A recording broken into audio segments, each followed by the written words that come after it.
Poetic beats. Poetic beats.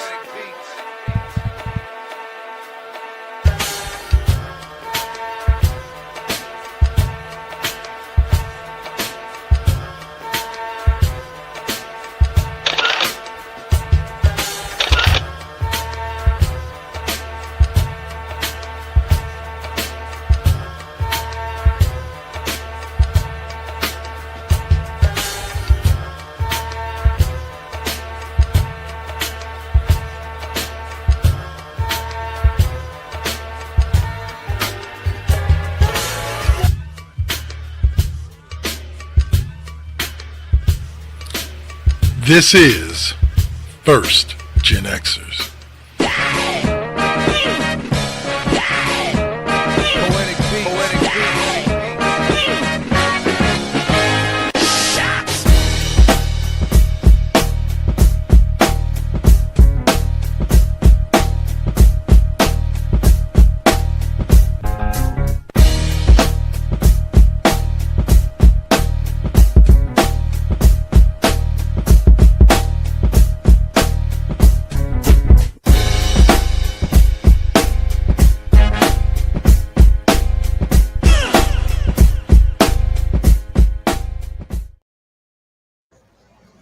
Boo! Now, what's up, y'all? What's up? It's me, the one and only Dark Lord 100, back with you again. You joined us earlier for the Cheap Pop Podcast and are with us again for the classroom. We appreciate you. Thanks for tuning in.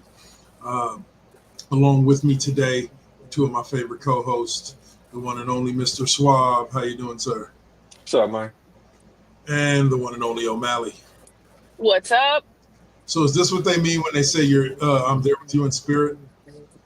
Yes, that is, bro. I've been in this car for like 6 hours already. Ooh. So, yeah, and I Ouch. still got about an hour and 15 minutes left. So, it took me the way up through Oregon back down into California today. Oh my So, God. yeah, Well, keep driving, keep being safe.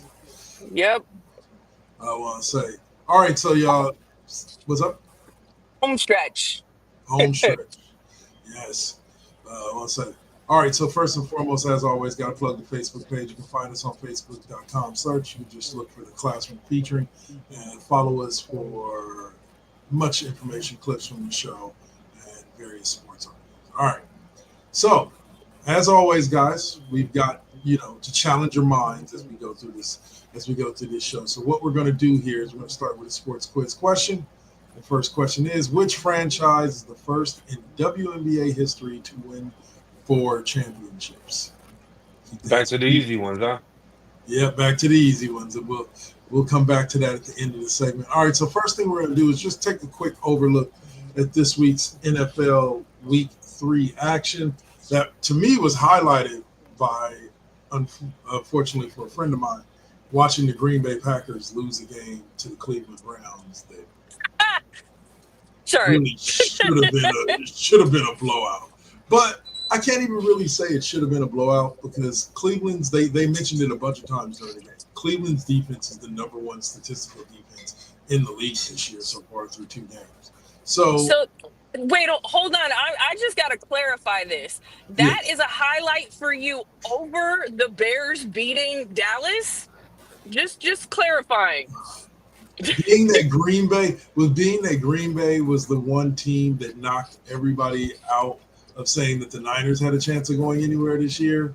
Yeah, Okay. There's a little bit more satisfaction in watching. Okay. All right. Just double checking on that. But having both of them losing the same day, hell, happy birthday to me. Right. Happy birthday to me. But yeah. It was also filtered by if you watched any of the game, it was an amazing game between the Eagles and the Rams, a game that was completely and utterly dominated by the Rams to open the game and through most of the game until from about halfway through the third quarter on. And then the Eagles came to life and managed to pull out the victory on a 61-yard touchdown field goal block return for a touchdown. Like, games like that are why we watch the game, right? 2-0 teams going at it. Again, This has been a happy birthday day to me. Rams, Cowboys, and Packers all losing the same day. Oh, somebody's watching out for me. Now watch, my Niners are going to get destroyed next week. Yeah, they pulled out today. I mean, Yeah. shoot. Yep, and we'll get to that in just a second. In another close game, Tampa Bay barely beat the Jets, 29-27. Baker Mayfield, man, another Cleveland quarterback that sat at the Cleveland table, couldn't do shit, and went somewhere else and did something. Like, how many times have we seen people drafted in the first round or number one to the Cleveland Browns quarterback, and within 5 years they're playing for somebody else and playing better than they Well, ever. except for Johnny Manziel. I mean, Yeah, except for Johnny Manziel. Yeah, he went from the Cleveland Browns to out of the league. But then again, though, he went from the Cleveland Browns to rehab. Yeah. no offense to him, but I never saw him. Like, I think we talked about it on West Coast Bias. I never saw him being like a big impact play.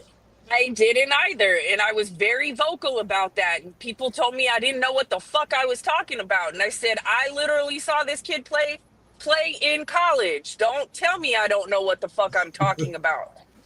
I said the same thing about Tebow. Yeah, I was gonna say, in all fairness, I did think that Tim Tebow was gonna be a good quarterback. Nope, not me. Play. Me and Swab still have debates over whether or not he was a good quarterback at all. He was a tight end that threw a football. I don't know. I still think if he had been willing to make the switch to running back, Tim Tebow might still be playing today.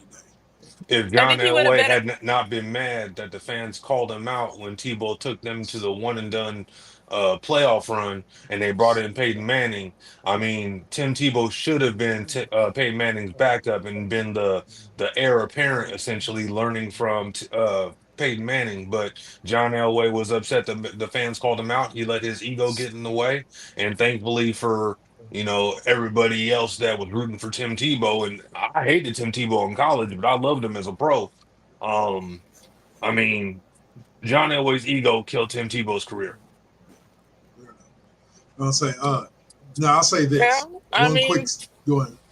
Freaking the Washington then Redskins fucking killed RG3's career. So, yeah. I mean, that's not surprising. It fucking happens. It happens because of ego, because RG3 wasn't who certain people wanted, and so yes, it's similar but different, but it's all because of people's fucking egos. Well, I'm going to say this. Here's one thing that I felt about the draft for a long time. Owners need to stay the hell out of the coaches' way.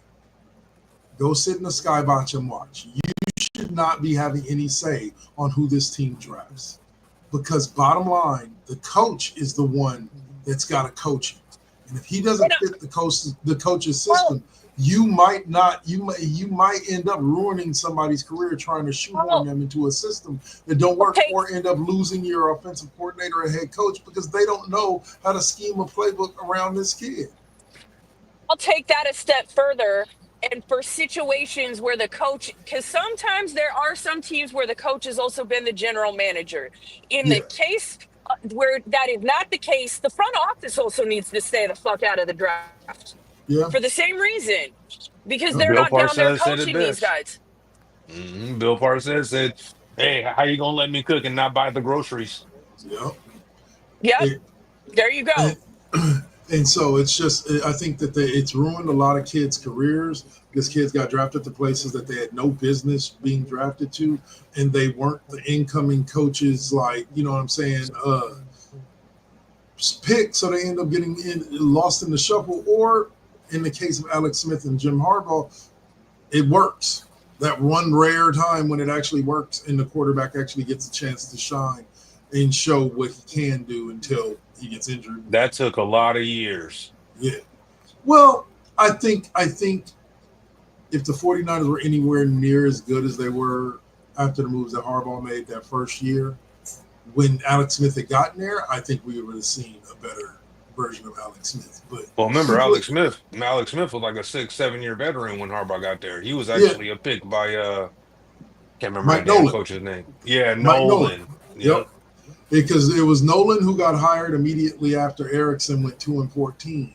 So Nolan ended up having that number one pick, and like a dummy. Like, don't get me wrong, I understand the headache that Aaron Rodgers is, but I think the Niners are at least a game or two better those How do first you few not years. take the hometown kid? That will always forever. I mean, yeah, Aaron Rodgers done turned into a total quarterback diva, which is what happens when you're great. But how do you not take the Yeah, hometown but kid, the hometown Chico yeah, to yeah, Cal? and that's understandable. I hear what you're saying though. But for him going to Green Bay, one could argue he doesn't end up the quarterback he ended up.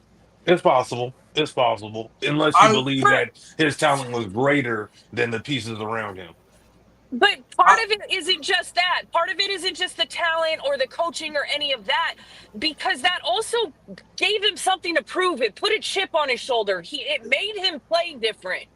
well, So there, and he also had the chance to develop as a quarterback before getting thrown to the wolves, which makes a difference too. I agree only to a certain extent because I believe the raw talent was already there in Aaron Rodgers. I believe he showed that at Cal. Because to Yeah, be honest with you, there was Aaron Rodgers, and I think Javid Best, and then like one other star, Justin Marshawn Forsett. Lynch. No, I don't think Lynch and Rodgers played together, did they? Yep. one One That was year. the combo that got them they lost out on the Rose Bowl with that combo. Uh, but at the same time, And I JJ agree with what Arrington, you. sorry. Yeah, I agree with what you're saying. of That the things, stupid, it was the stupid off year rule for the Rose yeah. Bowl that year. We got fucked out of. Well, say, but they are they. I think that I'm not saying he becomes Aaron Rodgers that he is today. Maybe becomes a different version of it because he doesn't have that. Maybe it takes him a few years to I, get into that rhythm. Who knows? I don't But know. I don't know because I mean, I you still put think Peyton Manning on almost any team. The Colts were trash when he got there, and he turned them into a powerhouse. So I think Aaron Rodgers is that kind of quarterback. You put him in a bad situation, eventually it's going to become a good situation. and I'll close this out with this point. This is the only point that I always make when it comes to Aaron Rodgers. The problem with Aaron or with Alex Smith, his first few years was that our offensive line was straight garbage, and he is not mobile. He's about as mobile as a Lego set, and he can't. Aaron Rodgers at that point was coming from Cal, which was a pro ready offense, and he was a lot more mobile than Alex Smith was. So I think that Aaron Rodgers doesn't take as many hits out there as Alex Smith took because he's able to move the pocket and make plays. So that's kind of like my final point on that. But we also had, yes, the 49ers got the W this week, thank God. By 1 point. By 1 point in a game that I thought they were about to lose. That they were about to lose when they gave up the safety.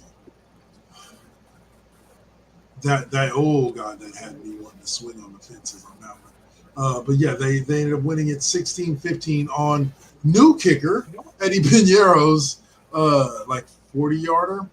Now the one thing I want to focus on, congrats on the win, but they wasn't fucking around with Jake Moody. They gave him one game to get his shit together in the regular season before they iced his ass. So, Swab, kick us off. What are your thoughts on Kyle Shanahan and them pulling the leash on Moody so quickly? He hasn't been same since the injury. He took that injury. Before that injury, he was 90+% on his field goals. After the injury, I think he was like 57% or something like that, or 47%. It was some terrible number. So he's not healthy. He's not right. He was never able to recapture his form, whatever it was. So this is how it happens to players in the NFL, especially in the NFL. You get an injury and you're just not the same player you were, and teams will cut you quick. That's why there's no 100% guaranteed money out there Well, outside of Watson.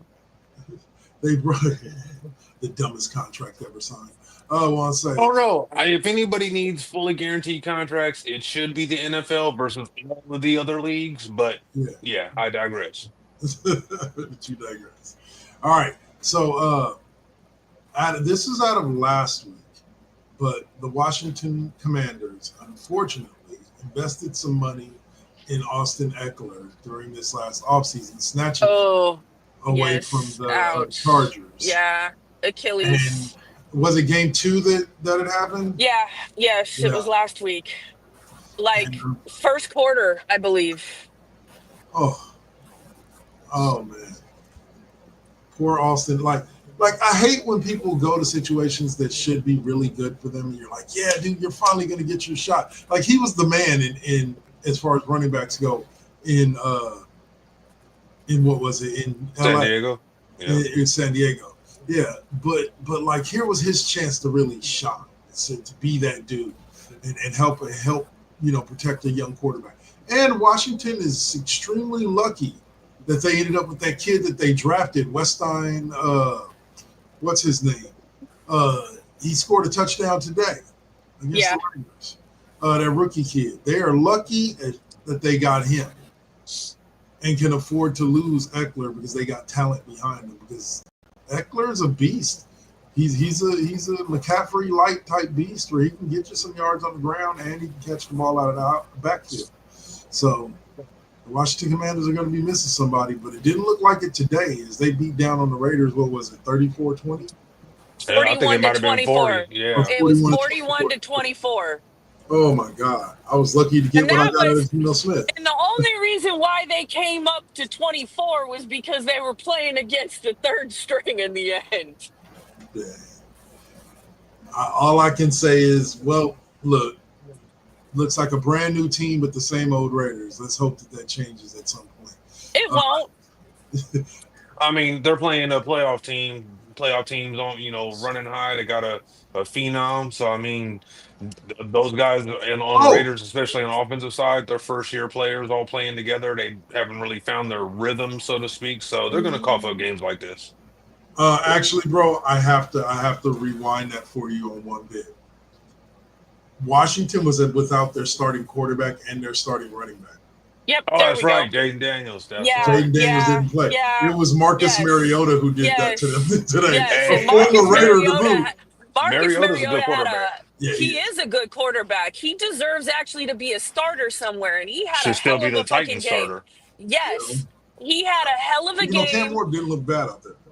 Yeah. And he had a hell of a game, and I mean, every week it's going to be a new excuse for the Raiders. My husband, at the beginning of the season, it's gonna be their season. He said it last season too. Mind you, he's a Commanders fan.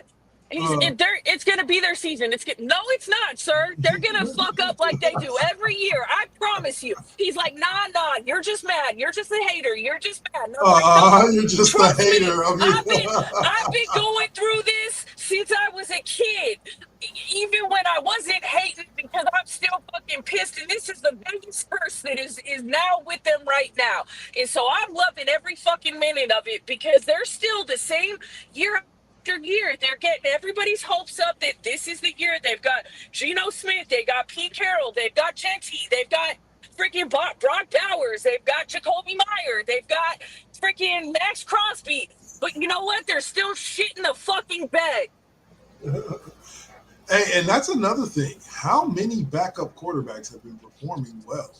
Mac Jones wasn't bad, but over the course of the last 3 games, he's been doing pretty good. Serviceable. Or past 2 games, he's been doing pretty good. Marcus Mariota going out there and what is it? Like 5 or 6 teams this week had backup quarterbacks in? Yep. Or rookie quarterbacks or young quarterbacks, something like that. Like, but these QBs out there performing. I feel sorry for Cincinnati though. I do, because when you lose somebody like Joe Burrow, there's just nobody on the roster to replace him. They lose Joe Burrow every year. What are you like? Why don't they have a valid backup by this point? It's kind of like the 49ers going out and investing in Mac Jones because of the injury to Brock Purdy and seeing the slip off the depth chart. Yes, I mean, Burrow goes down. It feels like every year at this point, or every other year. So, like, invest in a good backup, folks. Yep. Amen. Amen to that. All right. So just wanted to get you guys' thoughts on this right quick. Supposedly, I forget who, I think it was on ESPN who the source was, but the Cowboys supposedly offered Micah Parsons to the Jets, or Jerry Jones said it, before he got traded to Green Bay. But the Jets didn't have enough to offer. I don't understand how a first-round pick from the Jets isn't enough to sway anybody into trading to them, because the Jets suck. So you know it's I going was to be just about to say that. Right. Yeah, like, but You're they guaranteed a top 5 pick. Uh, I mean, they're actually going to be a little improved. They'll probably hover around 500. I kind of believe in Justin Fields in that group, and they got a lot of youth over there. But I will say they probably didn't want to give up a second first rounder. And also remember, Dallas did get back a all pro in that D tackle that was included in that trade. So even Clark, yeah. though, yeah, and when you really think about first round picks, yeah, it's nice to be at the top, but even end of the round first round picks, those are typically starter picks. Yeah, or started within a couple of years at least. Usually they're starters right from the jump. It's rare for a first rounder to not necessarily start, or at least be a platoon or rotational guy before he becomes the full-time starter. But yeah, two first round picks versus one, huge difference.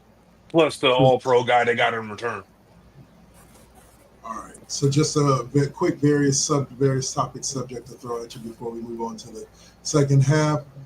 Just quick thoughts, starting with you, Swab, on the Terrence Crawford Canelo Alvarez fight. Crawford put it to him. You got to give him full respect. Canelo's a hell of a champion. He's been a great boxer this whole decade he's been boxing, decade plus. So, I mean, Canelo's the man. And a lot of times, Canelo's put up fantastic fights. Crawford put it to him. There's no way getting around it. I mean, he even, typically you can look at, Canelo probably had a few shots here and there, but Crawford had the shot of the year when he snapped Canelo's neck around and Canelo was looking at the crowd like, damn, did he just do this to me? Let me get back in this fight. I mean, that's one of the crazy, that'll be an all-time hit right there. And it wasn't even a Yes. knockout blow. I mean, literally turned his head and you can see Canelo's reaction. Did he just do this? So I mean, yeah, it was a great fight. You got to give your props to Crawford, including the respect after the match when he gave Yeah. Canelo back all of his Yep. belts and then Yep. high fived his kids. So I mean, all around great battle. Crawford had his moment. O'Malley, your thoughts? Well, Swab legit just took what I was going to highlight, which was the class act afterwards. I mean, it was a great fight. Actually, the majority of the fights that night were great Yeah, fights. they were. The co-main fight was a great fight. But I really do give it to Crawford for he's a class act. Giving Canelo back his belts afterwards, like mad props to him. It was a great fight. I could see it being fought again. I mean, the freaking weight was a huge thing for Crawford for this fight. Um, it was all around. It was a great fight. And, And it was crazy to watch the fight for once. Fights of that caliber on Netflix, and not have to pay out the fucking ass for the shit. it was nice. It was nice when I realized, I was like, oh, it's on Netflix. I already have Netflix. Yes. Cool. I'll be watching Yes. this fight. Right. And I stopped watching boxing because of the pay-per-view model. Like, I can't afford to be paying that, like, even every few months. I'm good. So, but Bro, I stopped paying for fights after Tyson was knocking motherfuckers out in 30 seconds. and they was charging $500, and they was charging Yeah. $500. Yes. Yes. Fuck that shit. Well, the one thing I didn't hear either of you mention that I kind of noticed with the fight is, let's be real. Like Swab said, that Crawford put up a performance. I'm not saying anything about Canelo Alvarez, one of the greatest fighters of this generation, top 5 of this generation, easily, potentially top 10 all time. He got owned, like, in that fight. Crawford, like, literally abused him, and I don't mean like in a negative way. I mean Crawford did what he wanted to when he wanted to. When he wanted to move, he moved. When he wanted to stand there and trade some blows, he traded some blows. He controlled that fight from bell 1 to bell 12. I think Canelo only won like 2 or 3 rounds, and like Swab said, it was after Canelo took that hit that made him realize Crawford wasn't in here playing with him. And I don't think he came in thinking that. I think Canelo took this fight seriously. I just think at this point in their careers, Crawford's the better fighter. And that's no offense to Canelo at all. Canelo is, like I said, one of the greats. Up there, if you want to do Latin boxing, he's up there with Julio Cesar, or not Julio Cesar. What was the other one? The one that was on George Lopez, Oscar De La Hoya. He's up there with them, and Julio Cesar Chavez, and people like that. But he just ran across a better fighter. And those are the type of fights that I genuinely like to see. Is when I don't like lopsided fights. Those are fun. But it wasn't lopsided. But that's what I'm saying. I like this fight because even though absolutely Crawford did own him, and that wasn't indicative. Like the card, the score was not representative of the type of fight it really was. Right. If you just look at the scorecards, like it doesn't look like it was as lopsided as it was, but it still wasn't like it was a fight. It really was a fight. It wasn't like, okay, he seriously, I mean, he whooped on him, but it wasn't like, at some point, in some kinds, you're like, okay, maybe this could go either way. And then it's like, okay, no, they both held their own in it. And yeah, that's the kind of fight I enjoy watching. I mean, I do like to see a knockout, but usually like in the 9th or 10th round. I don't want to see a knockout in the first or second rounds, because that's that lopsided shit, unless it's a lucky hit. Oh, that's that you had no business being in the ring with this man. Yes. Absolutely. But just a quick touch on the, like she said, that undercard. I wanted to see a knockout in those fights, but what we saw was 2 good fights, like 2 really good fights. Like I said, the co-main event as well. I forget who it was, but they killed it. Like they gave us entertainment. But I was a little disappointed that every single fight went to decision, because it's like, okay, like nobody out. Y'all can give us one highlight reel. It's like a UFC. Wasn't Chavez Jr. one of those undercard fights? I believe so. Yeah. It's all right. So we will now be taking our first and only break for the day. We'll be back in about 5 minutes. And we're going to talk a little WNBA since the playoffs started last Monday. And didn't they say, is it the defending champs that have lost already? But it's either the defending champs or the runner-ups that have lost already. But you're watching the Classroom featuring right here on First GenXers Broadcast Network, WK3 Double Network as well on Twitch or YouTube. And we'll see y'all in about 5. Peace.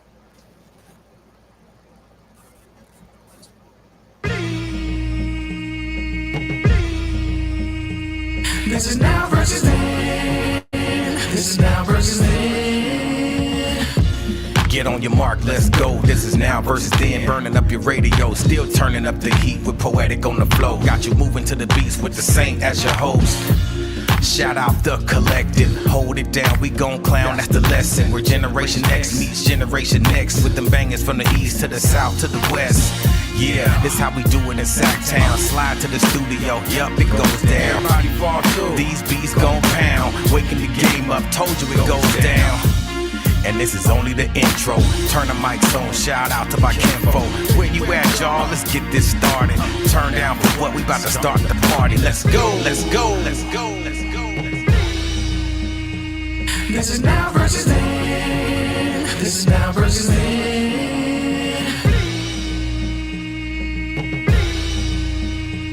This is now versus then. This is now versus then.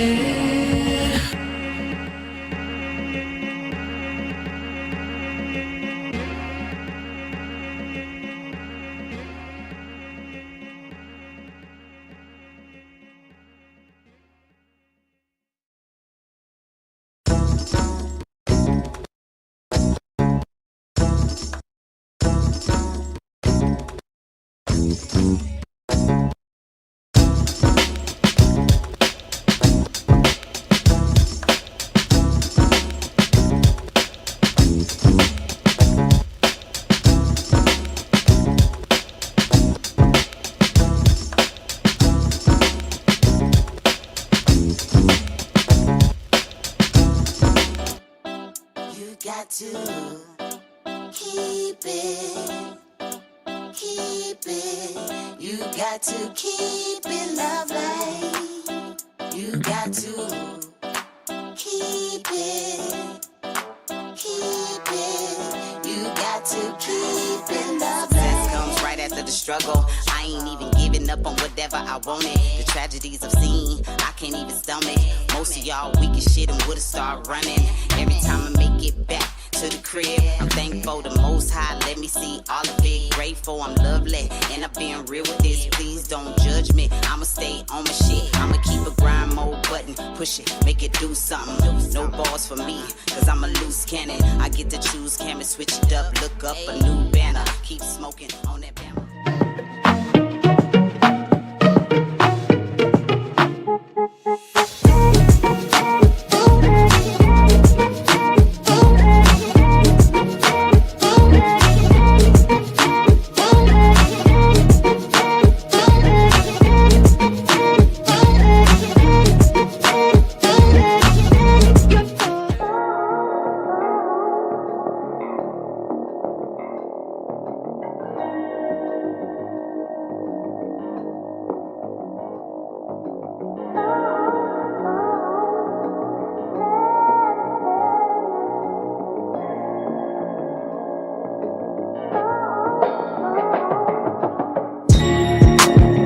They say that beauty is in the eye of the beholder. But the definition of beauty is distorted. Yeah. Come on. Searching for yourself, so insecure about the way you look, so you go to Miami. You can't find the love within yourself.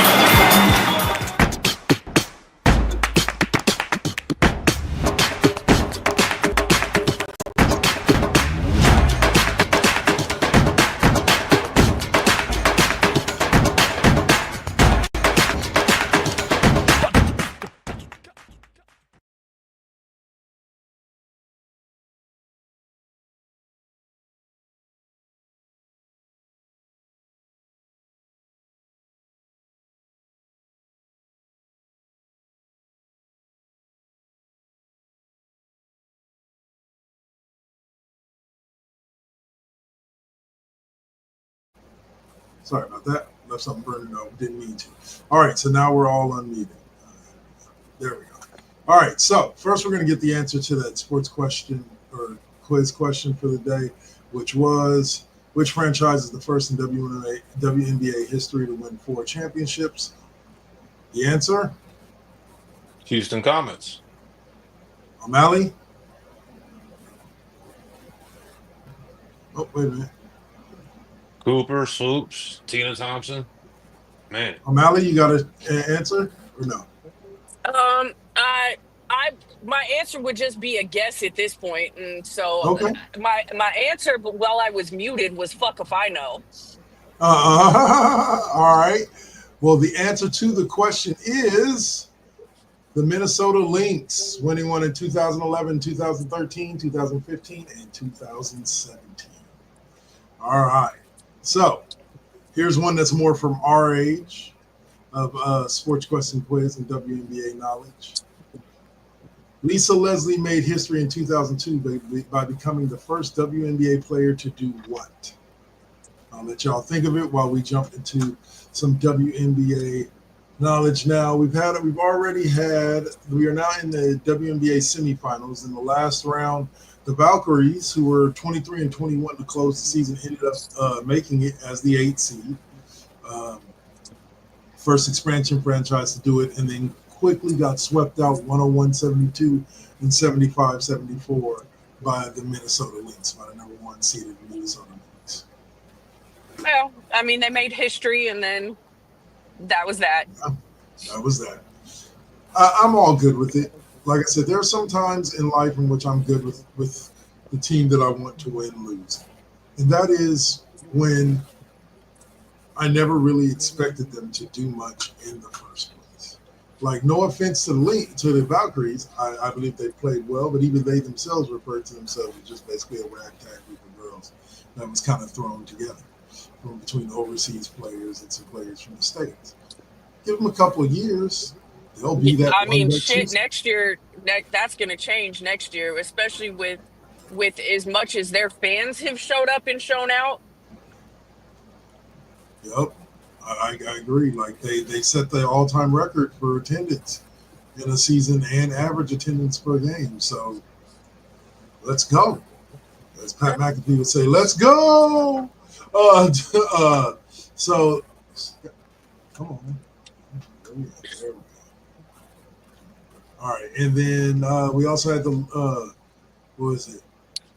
The Las Vegas Aces defeat the Seattle Storm in 3 games.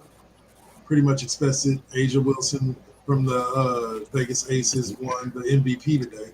O'Malley, any thoughts on that? Well, being that they're owned by the same person that owns the Raiders, I, by proxy, do not like that team either. But sorry. Oh my goodness! Yes, I'm a hater today. I'm sorry, but awesome for her because I don't hold it against her. But yeah, I mean, congratulations, Asia Wilson.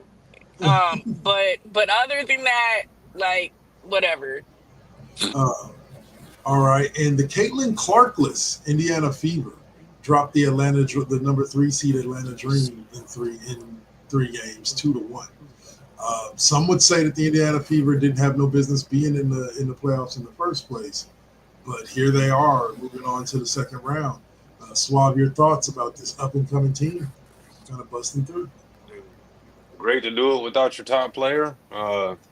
Atlanta's got problems, obviously, so they got a lot to figure out this offseason, get ready for next year. But you got to tip your hat to the players that stepped up in Clark's absence. Amen to that. Now, the Phoenix Mercury, the 4 seed, ended up topping the New York Liberty 2-1. After losing the first game, they actually won the second 2. O'Malley, any thoughts on the Mercury making it back to the semifinals for the first time in a while, I believe? Yay. Hey, the Phoenix Mercury will always hold a little place in my heart. Or what was it, the Seattle Storm? I might not even know, man. I don't know which logo to put on my heart there, but whichever one Deanna Taurasi played for. But I want to say I could have sworn she played for the Mercury. May have. I don't know. She's been around a long time. I think it may be the other one. Shit, it could have been both, right? Like Seattle. So yeah, she could have played for both. Very much so. So that leaves us to a semifinals with the number 1 seed Lynx taking on the number 4 seed Mercury, and the Vegas Aces taking on the Indiana Fever. Now, knowing as little as we do about the WNBA, Suave, out of these 4 teams, which one do you think is most likely to get themselves a WNBA championship this year? Lynx or Aces. I mean, those are really the big dogs. So I think the Aces have won not too recently, I believe. So I'm kind of leaning towards them, but the Lynx, I mean, I didn't even know they were the winners of the 4 titles. I would have swore it was the Houston Comets, but that's probably the old school WNBA. I got to go back and look because I know Tina Cooper and Swoops won at least a couple titles, so I don't know about that one. But You're talking yeah. about with Los Angeles, right? No, the Houston Comets. Oh yeah, well, Lisa Leslie was with the Sparks back then, but yeah. All right. And O'Malley, which one of these teams do you think might bring home the gold? I'm just gonna say the Lynx because I refuse to say the Aces. So, there we go. That's my answer. Standing 11 toes down with that Las Vegas hate. Yes, I'm standing on business. I hate it for you girls, but your fucking owner is a piece of shit. Oh man, that's new information. He traded her fucking husband, like right after they got married. I mean, they're not married anymore. They got a divorce, but like that was fucked up in itself. Like, oh my goodness. I didn't know that Mark Davis owned the Aces as well. Really? He is one of the owners of the Aces, and that is why I cannot. Nope. Mm-mm. I don't understand after seeing how that man was with the Oakland Raiders and the Los Angeles Raiders and then the Oakland Raiders and now the Vegas Raiders, why they would let that man run a team in another sport. I don't know. I mean, he does own the team, even though it was given to him. He does own them, so he is technically one of only 32 NFL owners out there. And you kind of want, the big dogs' backings when you're bringing up new franchises. So I can understand why he's there, but his track record, if that's what we were going off of, It's not he shouldn't because of be. his business savvy. Yeah, exactly. I mean, fuck. And he's only and now I guess with this, yes, also WNBA rich, but he's one of those owners that his money comes from the team, and that's not enough money to really do anything for your fucking team. Wow. So yeah, and he's working his daddy issues out on the Vegas Raiders, and they're gonna fucking suck so long as he's the fucking owner. Now, once he's either forced to sell or he dies, I may revisit my Raider hate. But until that happens, fuck him, fuck the Raiders, fuck the Aces, fuck LeBron while we're at it, just for good measure. I know it's not the end, but I'm on a tangent right now, so might as well. Go Lynx. First and foremost, quick sidetrack. What's up? What's up, Saint? Join us in the chat room. He says O'Malley is cooking. We'll see, like Guy Gardner, huh? Make that reference to Superman, huh? I want to say, and Wood, thanks for tapping in. Yeah, we're still going. This is the second and last podcast that I'm on tonight on WK3. We also have the same coming up with Now versus Then, or Now versus Then Deuce afterwards. And yes, I actually just looked it up. Wood is correct. He said he's from Philly, and Philly will be getting themselves a WNBA team that will start play in the 2030 season. I'm here for it. Philly is a great sports town in general. I'm not a big Eagles fan. I'm not a big 76ers fan. Yeah, if we're not at fucking nuclear war by then. Shit. Yeah, shit, man. Don't get me started. All right, so all right, and then one more thing I wanted to touch on. Sorry for those of you who tapped in late, but yeah, we're about to start wrapping stuff up. Unfortunately, the boxing world, despite getting a great fight out of Canelo and Crawford, unfortunately lost one of their, I wouldn't say he was great, but he had his moment in the sun. Ricky Hatton died at the age of 46, which makes me depressed because that's a year younger than me. Bro, that's the year I'm going to be old this year. So yeah, remember though, he was a boxer, so it's not like we take, yeah, 100, 400 punches to our faces every year. He probably had some CTE and shit like that, and fucking yeah. Hearts out to his family though. Yeah, definitely. Yes. Sorry, we are not making light of someone's passing. So thoughts and prayers out to, people get canceled for that shit these days. So the love, prayers out to his family. That is sad. 46 years old. That's young. That's super young. So. All right. So they said it said greater. This is from an article on ESPN by ESPN News Sources. It says Greater Manchester Police confirmed the officers found the body of an unidentified 46-year-old man at a home in Hyde, England, and that there are not currently believed to be any suspicious circumstances. They did not. Says a whole lot of nothing. Yeah, I know. Well, I'm just saying that's where we're at. That's where the facts are at right now. Like, ain't no information. No, Wood, come back. No. After Heather said what she said, he said unsubscribing. Like, no. But yeah, like it's sad that someone so young passed away, and at this point, it doesn't look like they know why. So I guess we'll find out in the coming weeks what was his cause of death. But like you said, it could have been stuff like CTE, unknown. Yeah. Because they even mentioned in the article that his style was that standing in the center of the ring, just pow, pow, pow, pow, pow. Yeah. Taking it as good as you getting it. You know, Yeah. Not everybody can be George Foreman and live till they're like damn near 70 something years old, and having And boxed fight 40 until they're like years. 60. Yeah. but by age 60, George wasn't standing in the center of that ring no more. he started moving. A little bit, but he could still throw them hands. Hey, man, let me say this. Whatever happened to him, I hope nothing bad happened to him, but whatever happened to him in that ring, thank God, because the George Foreman grill is one of the best pieces of cooking equipment I've ever dealt with in my life. And that came out of that man's. Still going strong.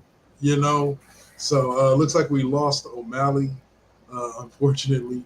Hopefully we'll get her back for the finale on the sports quiz question, which we're about to do right now. Yes, we do. Welcome back. Just back in time for us to answer the sports quiz question. Okay. Lisa Leslie made history in 2002 by becoming the first WNBA player to do what? I'm gonna go with a huge guess right now and be the first WNBA player to win a championship and a gold medal. Good answer, Swab. Dunking a live game. And this one goes to Mr. Swab. All right. That one I remember. I knew that. I got the Houston Comets wrong, obviously, but I knew this one. Hey man, our memories start. Hey, the older we get, the more the memory starts to fade outside of the recent shit. So I don't blame you. I don't blame you on the Houston Rockets. I'm not gonna lie, it's just because I wasn't paying attention back then. I'm not gonna fight the fun. So I will admit it. I will tell I don't know everything, just almost everything. Almost everything. I will tell this story to close out the show here. When I was a kid and ESPN was the brand new thing, because of course, but we were middle class, so mom had cable pretty much from day one. Like, I'll give you my opinion on that in just a second. So we had all the cable channels, and when ESPN became a thing, it blew my mind. I sat there watching hours upon hours of ESPN when it was nothing more than a little ticker going across the bottom and whatever sports show they had going that day. And it wasn't like it is now where everything was an opinion show like Pardon the Interruption or stuff like that or First Take. It was all basically Sports Center and then a bunch of random. Can we go back to that? Yeah, the only issue I had with it is there was some random ass sports that ended up on ESPN because they would just kind of take anything. And you'd be sitting there watching some random sport from like rugby championships of 1996. Wiffle ball, badminton, fucking shuffleboard. I don't know. Live from Europe, we're bringing cricket for the first time ever in the States. Oh, I remember when the world world strongman competition was a huge thing on ESPN every year. Yep. You know, so like those days cracked me up to see what ESPN is now, and I think somebody has finally done it. Somebody finally legitly created the Ocho. So like. It started out as an idea in a movie and eventually became a real thing. That's just what happens. All right, so there's one last question, guys. Swab, you can kick us off with these final answers. Would ask in the comment section, what is our opinion on the UFC fight at the White House? I mean, I'm just going to be honest. The entire administration that's in the White House shouldn't be, and it's things like that that shows. I mean, this is not something that should be done at the White House. It's, it doesn't help run the country. It doesn't help anything. So I'm at a loss for words that it's going to happen, but not surprised. We get every day, we're only 8 months in, and every day we get so close to idiocracy that it's almost like watching our history through a movie, Back to the Future style. Yep. I don't understand it. O'Malley, if they do monster truck rallies, then it's on. Yeah. The next WrestleMania is going to be from the White House. Anyway, no, actually, it's going to be in. The next one's going to be in Vegas, and the one after that is going to be in Saudi Arabia. That's interesting. Never thought I'd see that. But well, so yeah, no, I'm not for it. It's already a fucking circus. You know, Yep. It's already a fucking circus. Well, I'll be honest. Swab, Why don't I'm they with just Swab put the shit in the Oval 100%. Office? Yeah, Mhm. I'm fighting over. Fucking- But no, I'm with Swab here. Like I am too. This the is first one shit. The first thing that came to mind when I heard about it was Idiocracy. Like I was like, didn't they have some kind of big fight that took place like on the White House lawn they're supposed to take place on the White House lawn in Idiocracy? And like, how much closer to that do we need to get? Like, really? And O'Malley, I'm feeling you. I got the anger in me as well. Unfortunately, we still got almost 3 years left of this bullshit. So I'll say, all right, that's going to close it up for us today. Swab, thanks for joining us. He won't be back next week. Hopefully, O'Malley will be back with us next week. We will see, but be sure to join us next week here at 6. I think you meant by that, just to clarify, that Suave won't be back next week, period. Hopefully O'Malley will be back with us next week. Not Suave won't be back with us next week, hopefully. Oh, no. Yeah, man, can't you see how miserable I've been all episode having to listen to this? Right. I mean, I just wanted to clarify because that was like a really run-on sentence that could have gone a couple of different ways. Oh my goodness. She is grammar policing my words.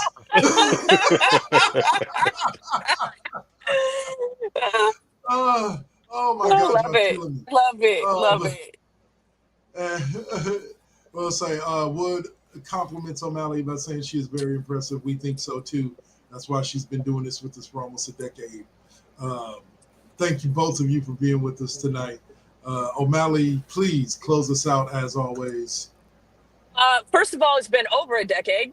And Yeah, second, I already said this once, but twice for good measure, fuck LeBron. And also for good measure, fuck Mark Davis and the Raiders and the A's and the Aces and all of them.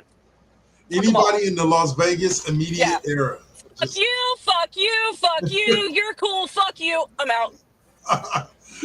And the you're cool is the Jabberwockies. Anyway. Yes, exactly. Absolutely. They're cool. So that will do it for us tonight, y'all. Stay up, stay real, and please continue to join us here on the First GenXers Broadcast Network with the Classroom and Cheap Pop. Peace.